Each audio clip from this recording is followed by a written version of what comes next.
Allez, fini les intermédiaires, fini les émissaires. Donald Trump et Vladimir Poutine veulent régler ce conflit en tête-à-tête. Il s'appelle demain. Nous en avons appris beaucoup. En ce qui concerne la Russie, on se débrouille très bien. Je parlerai avec le président Poutine mardi. Un gros travail a été fait ce week-end. Nous allons voir si nous pouvons mettre un terme à cette guerre. Peut-être que oui, peut-être que non, mais en tout cas nous avons de très bonnes chances de le faire.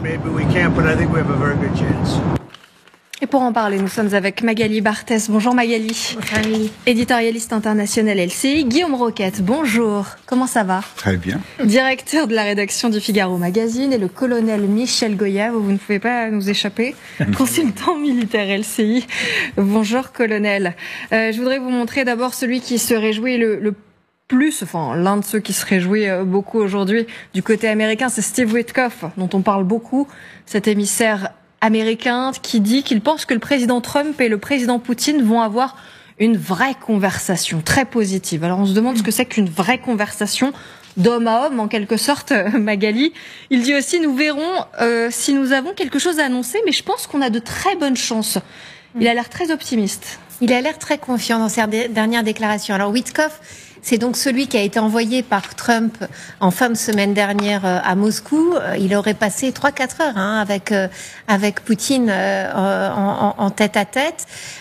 Et donc il revient, manifestement il est revenu à Washington avec une espèce de contre-proposition russe. Le téléphone a beaucoup sonné manifestement ce week-end entre les conseillers américains, les conseillers russes. Il y a eu beaucoup d'allers-retours jusqu'à donc l'annonce que l'on voyait dans Air Force One de Donald Trump disant qu'il allait prendre Poutine directement au téléphone. Alors c'est vrai que vu le ton employé par Witkoff, même par Mike Waltz, qui est le conseiller à la sécurité nationale, qui a l'air aussi assez confiant dans sa dernière déclaration, on se dit que manifestement les choses ont avancé ce week-end, que si ce coup de fil a lieu, c'est que certainement derrière, il y aura des choses à annoncer. Alors on va pas aller sur le cessez-le-feu certainement tout de suite, mais manifestement les choses quand même progressent entre les Américains et les Russes, à la faveur donc de ces allers-retours, de cet émissaire Witkoff, qui aura quand même vu 2 fois Poutine depuis le 20 janvier, depuis l'investiture. Oui, ça commence donc à faire il y a quand même des relations maintenant qui sont assez proches. Guillaume Roquette, il prépare un mauvais coup? Si on est du côté de l'Ukraine, en tout cas, on a peut-être toutes les raisons de s'inquiéter. Oui, je pense malheureusement que c'est effectivement ce qui va se passer. Il y a un contraste assez saisissant entre l'optimisme de l'émissaire de Donald Trump, l'optimisme du président américain et l'inquiétude des Ukrainiens. Et donc, si Trump considère que les choses avancent bien avec la Russie, alors même que Poutine est extrêmement réticent sur la perspective même de laisser la moindre chance aux Ukrainiens de sauver ce qui peut l'être, c'est-à-dire notamment leur indépendance, c'est-à-dire de mettre en place des garanties de sécurité. Vous pensez que c'est l'indépendance de l'Ukraine qui est en jeu, là, ces prochaines heures? En tout cas, je pense que oui, je le crains. D'abord, c'est son intégrité territoriale, puisque on sait bien que Poutine va vouloir récupérer, entre guillemets, ce qu'il a déjà annexé, selon lui, c'est-à-dire ces territoires ukrainiens du Donbass, et puis évidemment de la Crimée, qui est russe, en tout cas aux yeux des Russes depuis 2014. Et à la suite de ça, qu'est-ce que devient l'Ukraine? Si Poutine refuse de mettre des troupes européennes pour garantir le cessez-le-feu, qu'est-ce qui va le garantir? Enfin, c'est beaucoup d'interrogations, c'est presque vertigineux. Ça aussi, il en sera question. On va partir du côté des États-Unis pour aller retrouver notre correspondante sur place à Washington. Bonjour Léa Merlier, vous êtes avec Alexandra Poupon. Est-ce que des détails ont filtré sur ce fameux coup de fil dans la presse américaine? Alors vous imaginez bien que cet appel fait la une de la plupart des médias américains. En boucle à la télévision, ces images prises dans la nuit de Donald Trump à bord de son avion présidentiel lorsqu'il confirme qu'il y aura bien un appel avec Vladimir Poutine mardi, donc demain. Devant les caméras, il donne même les différents points qui pourraient faire l'objet de la discussion. Je parle évidemment des conditions pour signer ce cessez-le-feu entre l'Ukraine et la Russie.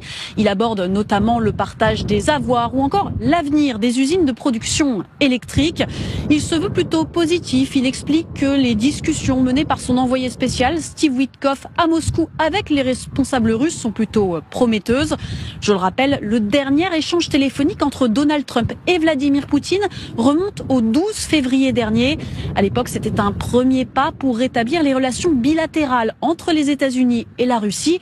C'était une première depuis le début de la guerre. Merci beaucoup Léa Merlier avec Alexandra Poupon. Colonel Goya, vous qui êtes un as de la stratégie, je crois. Pourquoi est-ce qu'on annonce à l'avance un coup de fil s'il n'y a rien à annoncer dans la foulée? C'est-à-dire qu'il y a quand même, en termes de communication, il y a beaucoup de choses qui sont faites. S'il l'annonce, c'est pour quelle raison d'après vous? C'est parce que finalement tout est déjà ficelé?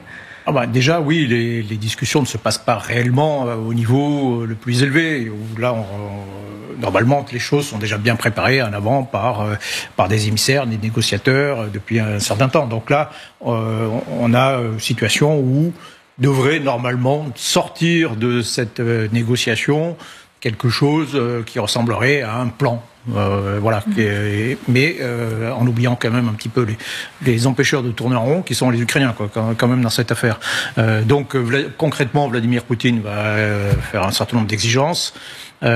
Trump va les accepter probablement et on va dire aux Ukrainiens maintenant c'est ça, la paix c'est ça, et si vous refusez ça c'est que vous voulez continuer la guerre et donc la pression va se retourner d'une certaine façon à nouveau sur les Ukrainiens. Donc vous avez entendu Trump, on va parler des territoires. Vous n'imaginez pas beaucoup de pression sur les Russes, c'est-à-dire que demain ça va pas être un bras de fer entre. On n'imagine pas un bras de fer entre Donald Trump et Vladimir Poutine. Il sera très discret ce bras de fer, mais ouvertement. Pour l'instant, vous n'avez jamais entendu véritablement Trump exercer la moindre pression, véritable pression. Il y a des vagues menaces de sanctions. Oui, de sanctions avec des taxes. C'est très vaporeux. Autant il a été extrêmement clair et dur sur les Ukrainiens, autant sur Vladimir Poutine, c'est plutôt la carotte que le bâton. Ouais, je vous fais juste écouter une voix russe. C'est Dmitri Peskov, le porte-parole du Kremlin, qui s'est exprimé aujourd'hui. Alors, lui, il n'est pas du tout sur le même ton que les Américains. Il se montre beaucoup plus prudent. La conversation est vraiment en cours de préparation. Mais à notre connaissance, les conversations entre les deux présidents ne font évidemment l'objet d'aucune discussion à l'avance sur leur contenu. Nous n'allons donc pas le faire. C'est vrai qu'on le sent beaucoup moins enthousiaste, Guillaume Roquette. Est-ce que finalement la Russie jubile et ne le montre pas, ou elle reste sur ses gardes d'après vous? Je pense que la Russie attend de savoir si Donald Trump va ou non lui demander quelque chose qui pourrait ne pas lui plaire. C'est-à-dire, est-ce qu'il va y avoir des contreparties, un minimum d'équilibre entre le camp russe et le camp ukrainien? Mais Vladimir Poutine ne veut pas d'équilibre. Non, il veut pas d'équilibre, mais je ne suis pas certain qu'il veuille tout donner à la Russie. Il y a quelque chose de contradictoire entre la volonté de Donald Trump d'apparaître comme étant un homme fort. Il dit toujours « je veux la paix par la force », comme étant l'homme qui est capable de régler les conflits. Mais si l'Ukraine est humiliée dans cette histoire, je pense que les États-Unis eux-mêmes vont se trouver affaiblis par une Russie qui aura tout gagné. Or, on le sait, la pensée ultime de Donald Trump, enfin ça paraît un peu ambitieux de dire ça, mais en tout cas celle qu'on croit deviner, c'est que la Russie se rapproche de l'Occident et pour se détacher de la Chine. Bon, s'il y a une Russie plus forte que jamais, les ambitions impériales vont redoubler. Et le problème qui a été réglé pour Trump avec l'Ukraine, il va se reposer demain avec les pays baltes, avec la Pologne, avec la Moldavie.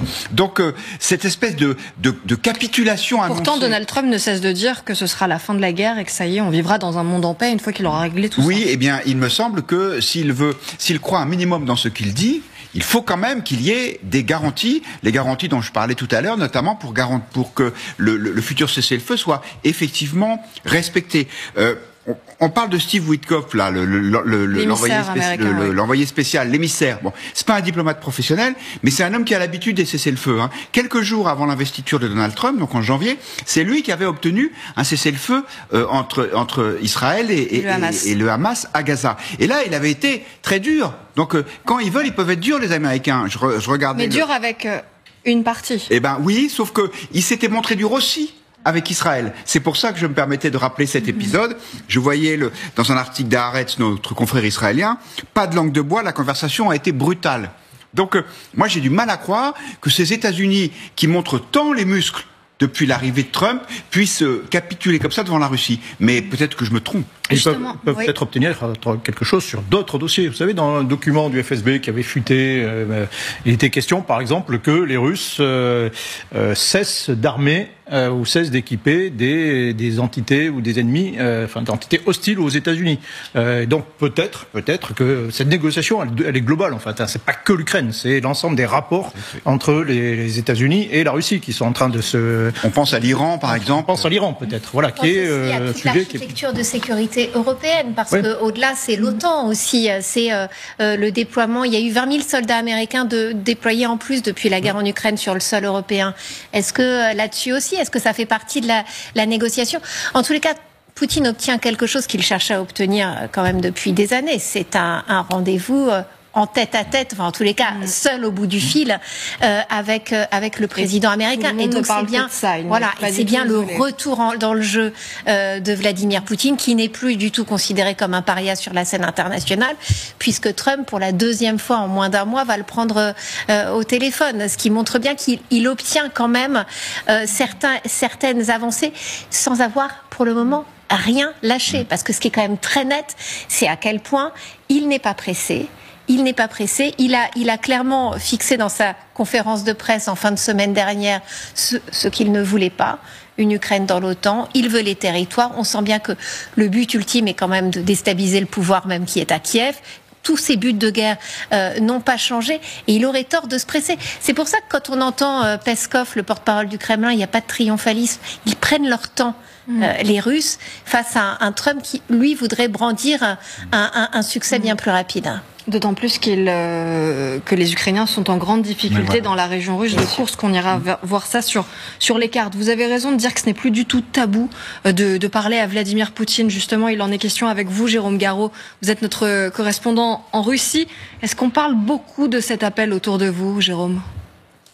Évidemment, cette nouvelle est annoncée ici par tous les médias russes, d'une part parce que c'est important, ensuite parce que Donald Trump fait beaucoup parler, et puis parce que ce type d'échange place la Russie en réalité dans une position qu'elle recherche depuis des années. C'est-à-dire que l'interlocuteur, là, c'est le président des États-Unis d'Amérique. On est dans une logique de bloc, une logique de grand, et la Russie fait partie là des grands. Donc à chaque fois qu'il y a ces échanges entre les deux présidents, ce sont des échanges qui sont soulignés, qui sont mis en lumière par la presse. Alors Donald Trump évoque le partage de certains avoirs. On devrait avoir un peu plus de détails dans les heures qui viennent. Ce qui est certain, c'est que Vladimir Poutine, de son côté, va probablement, invariablement, lui rappeler quelles sont ses conditions à lui pour avancer sur un traité de paix, des conditions qui ne varient pas, c'est-à-dire ce qu'il appelle ses garanties de sécurité, le désarmement de l'Ukraine et l'assurance que Kiev ne rejoindra jamais l'OTAN. Merci beaucoup Jérôme Garraud avec Michael Merle depuis la Russie. On va écouter Donald Trump parce qu'on l'a écouté tout à l'heure depuis son avion, le Air Force One, où il annonçait ce fameux appel. Mais là, il donne un peu plus de détails, où il parle justement de ce fameux gâteau qu'est l'Ukraine qu'il voudrait se partager. Je pense que nous allons parler de territoire. C'est un vaste territoire. C'est très différent d'avant la guerre, comme vous le savez. Et nous parlerons de territoire. Nous parlerons de centrales électriques. C'est une vaste question. Mais je pense que nous en avons déjà beaucoup discuté avec les deux camps. L'Ukraine et la Russie. Nous parlons déjà de la répartition de certains actifs. Et oui, ils y travaillent. Magali Barthès, est-ce qu'on peut vraiment imaginer qu'ils vont pouvoir se servir un peu comme ils l'entendent, parce que c'est le scénario terrible pour les Européens. Et puis pour les Ukrainiens, surtout. Bien sûr, mais pour les Européens, je disais bien plus sûr. Parce qu'ils tiennent à faire partie de ces discussions, ils n'en sont pas. Est-ce que les Ukrainiens vont donc devoir accepter le deal qui va être fait et rester impuissants ? On a quand même vu un Volodymyr Zelensky qui a pas eu beaucoup le choix sur l'accord sur les terres rares, qui a dû le signer finalement. Il avait fait de la résistance dans le bureau ovale avec les conséquences que l'on connaît, la suspension du renseignement américain, la suspension de l'aide militaire, et qui finalement s'est retrouvé en Arabie Saoudite et qui a signé sans avoir, à mon avis, beaucoup plus de garanties de sécurité, c'est-à-dire à peu près aucune. Donc, de toute manière, déjà, il est très très compliqué pour l'Ukraine d'exister dans cette négociation, mais c'est vrai que quand on entend ainsi Donald Trump envisager une sorte de partage, en effet, de l'Ukraine, dire qu'ils vont parler territoire, c'est-à-dire concession territoriale de la part de l'Ukraine, évidemment que c'est très inquiétant. Je m'interroge aussi sur ce que Trump entend par les actifs à partager.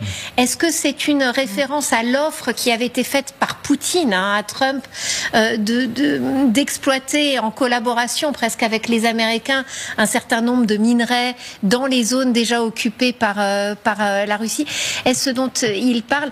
C'est assez flou.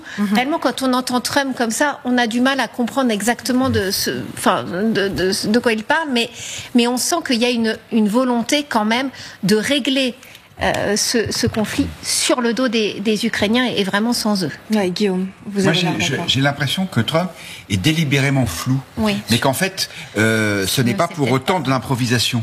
Il sait où il va, mais il veut pas donner tout de suite l'objectif final recherché. Et alors, il parle comme un businessman, il parle d'actifs, là, les assets, c'est comme quand on regarde le bilan d'une entreprise. Malheureusement, en diplomatie, ça semble être la nouvelle règle. D'ailleurs, son émissaire est lui-même un promoteur immobilier, donc il s'y connaît son business, et c'est ça la priorité. Mais on voit que Trump, en fait, moi, ce qui est possible, même si c'est ce qui est le plus inquiétant, c'est qu'en fait, Trump veut tout lâcher, mais il ne le dit pas tout de suite. Pourquoi? Parce que il veut donner le sentiment au peuple américain que c'est l'homme qui a rétabli la paix et que le reste, finalement, c'est assez secondaire. Et que donc qu'il a une main de fer et qu'il est capable de faire plier n'importe qui. Oui, c'est ça, et d'arrêter la guerre. Vous savez, il a eu de nombreuses déclarations là-dessus en disant c'est terrible, beaucoup trop de gens sont morts, il y a eu des destructions. Il est temps que ça s'arrête. Oui, c'est ça. Et exactement. Il est temps que ça s'arrête. Sous-entendu, quant aux conditions dans lesquelles ça s'arrête, c'est relativement secondaire. Avec l'idée d'un retour sur investissement pour les Américains aussi. C'est un peu ce qu'on comprend entre les lignes, c'est-à-dire cette idée que les Américains ont mis beaucoup d'argent sur la table pour soutenir l'armée ukrainienne, mais que grâce à Donald Trump et justement à sa diplomatie transactionnelle, les Américains vont récupérer leur mise, voire même davantage. Et c'est vraiment dans ce cadre-là qu'il faut voir l'accord sur les terres rares. C'est vraiment comme ça qu'il le vend au peuple américain. On va s'intéresser à ce partage de l'Ukraine comme un gâteau ou comme un butin de la part des Américains et des Russes. Avec vous, Michel Goya, on va pouvoir aller devant les cartes pour voir à quoi ça ressemble. Je voudrais juste saluer Laurent Sellerier qui nous a rejoint. Bonjour, vous êtes spécialiste des questions de défense et capitaine de vaisseau de réserve. Merci d'être avec nous. Surtout si Michel Goya dit une bêtise, vous nous arrêtez tout de suite et comme ça je vous donnerai la parole. Alors, colonel Goya, on va d'abord regarder exactement ce que les Russes occupent aujourd'hui en Ukraine, parce qu'on sait que Vladimir Poutine tient énormément à ces 4 régions qu'il a officiellement annexées en septembre 2022. Luhansk est quasiment complètement occupé par les Russes, un peu plus de la moitié pour la région de Donetsk, et puis il y a environ 70% des régions de Zaporijia et Kherson qui sont occupées par les Russes. On imagine bien que Vladimir Poutine n'acceptera pas de se retirer de ces zones qu'il a conquises par la force. Alors oui, le premier élément, c'est qu'en aucun cas, les Russes ne quitteront les zones conquises, que ce soit depuis 2022 ou que ce soit avant. Ça, c'est absolument exclu. Dans la loi russe, officiellement, ce sont les 4 provinces qui ont été annexées. 4 provinces complètement, donc avec leur frontière de province ukrainienne. Et donc, il est probable que dans les exigences russe, il y a cette idée d'occuper complètement ces 4 provinces. Bien évidemment, on imagine mal que les Ukrainiens acceptent ça, c'est-à-dire acceptent par exemple de quitter Kherson, de quitter les grandes villes ou la grande ville de Zaporijia, d'abandonner. Pas non plus la Crimée d'ailleurs, qui est aussi annexée illégalement. Oui, bien sûr, non, mais tout ça, il faut rappeler, c'est illégal, ça n'est reconnu par personne. Dans le discours de Trump, ça n'apparaît jamais, ce côté totalement illégal des annexions, il faut quand même le rappeler. Donc il est probable que l'exigence russe soit ça, l'exigence de départ. Les Ukrainiens refuseront, et donc c'est là que très certainement se situera le point dur des négociations. Faut pas oublier qu'il y a aussi, alors, tout en haut, on voit tout au nord, on voit des petits territoires dans la province de Kharkiv, et maintenant peut-être dans la province de Soumy, depuis le retrait des Ukrainiens de Koursk.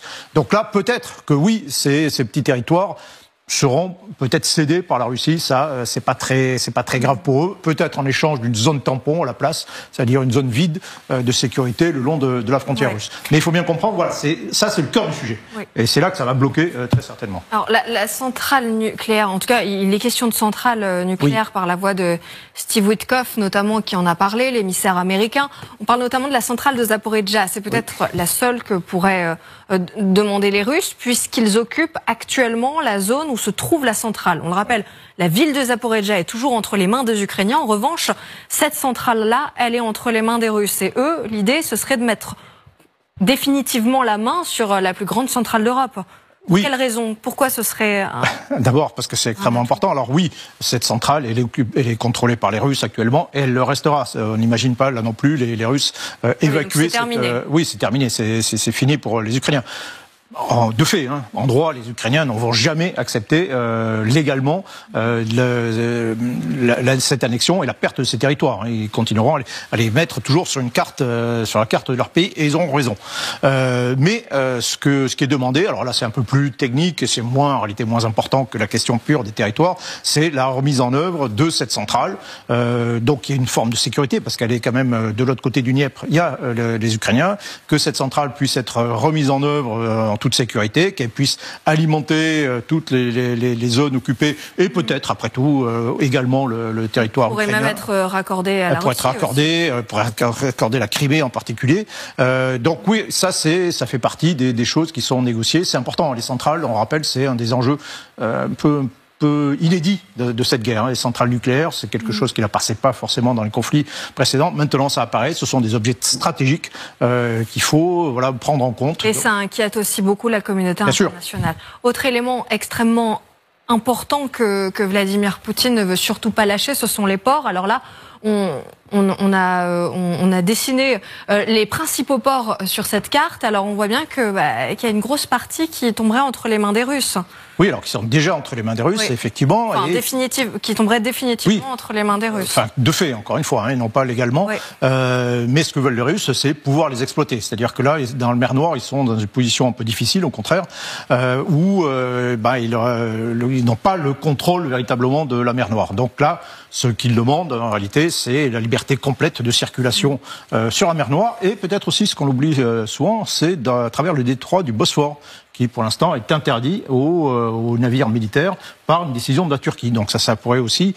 les Russes aimeraient bien pouvoir à nouveau faire circuler des bâtiments de guerre depuis ce détroit. Et en plus, on sait que les Russes sont en grande difficulté, notamment au niveau du port de Sébastopol, en Crimée. On va peut-être aller poser la question à Laurent Sellerier qui est avec nous. Laurent Sellerier, je voudrais rappeler que vous avez signé une tribune pour dire que la géopolitique de 2025 se jouera en mer, c'était dans Le Monde. Pourquoi est-ce que finalement c'est le nerf de la guerre? Alors, je crois qu'on l'a bien vu dans cette confrontation assez totale entre l'Ukraine et la Russie. Il y a le champ terrestre qui vient d'être évoqué par Michel Goya, il y a le champ aérien, il y a le champ cyber et il y a également le champ maritime qui est extrêmement important. Alors, quand on fait un zoom sur le domaine maritime pour la guerre entre la Russie et l'Ukraine, il y a deux zones qui sont principalement clés, qui sont la mer Baltique et la mer Noire. Alors la Baltique, en 2022, était encore une zone relativement neutre, avec la Suède et la Finlande qui étaient neutres, et avec une facilité, une liberté de transit pour la Russie. La mer Noire était, elle, peu ou prou quasiment à l'acte russe. La marine russe maîtrisait totalement la mer Noire et avait une liberté d'action quasiment complète en 2022. Et puis la guerre s'est déclenchée et les principaux effets ont été que la Baltique s'est transformée progressivement en une mer otanienne, avec l'annexion, avec la Suède et la Finlande qui rejoignent l'OTAN. Et dès lors, ça pose un problème absolument stratégique pour la Russie. Rappelons-nous, 40% des hydrocarbures exportés par la Russie passent par la mer Baltique, ils partent de Saint-Pétersbourg et ils traversent les détroits danois. Si maintenant on fait un zoom sur la mer Noire, la mer Noire est un enjeu absolument essentiel, à la fois pour les Russies comme pour la Russie comme pour les Ukrainiens. Pour la Russie, initialement, comme je le disais, ils pensaient avoir une liberté de navigation quasiment complète. Et puis, les Ukrainiens ont utilisé des flottes de drones. Ils ont réussi, sans avoir même de marine, juste en utilisant des drones, à détruire environ 30% de la flotte russe basée en mer Noire. Dès lors, la flotte s'est parquée, j'ai envie de dire, dans ces ports, et notamment dans ces ports à l'est de la mer Noire pour se mettre à l'abri des attaques de drones. Et pour l'Ukraine, la mer Noire est absolument essentielle en raison de l'importance qu'elle revêt pour le trafic de céréales. Gardons à l'esprit que à peu près 12% du PIB de l'Ukraine est basé sur l'export de céréales, et ces céréales transitent initialement principalement par Odessa, et puis Odessa étant soumis à de nombreux bombardements, et la route, on le voit sur votre carte, la route pour rejoindre le détroit Bouli-Bosphore en partant d'Odessa passe par les eaux internationales. Finalement, progressivement, il y a eu une bascule de l'exportation de Odessa vers... Merci Laurent Sellerier. Merci beaucoup. On a bien compris quels étaient les enjeux justement autour de ces ports et de ces mers. Il en sera question encore ces prochaines heures. Merci beaucoup pour toutes ces informations. On revient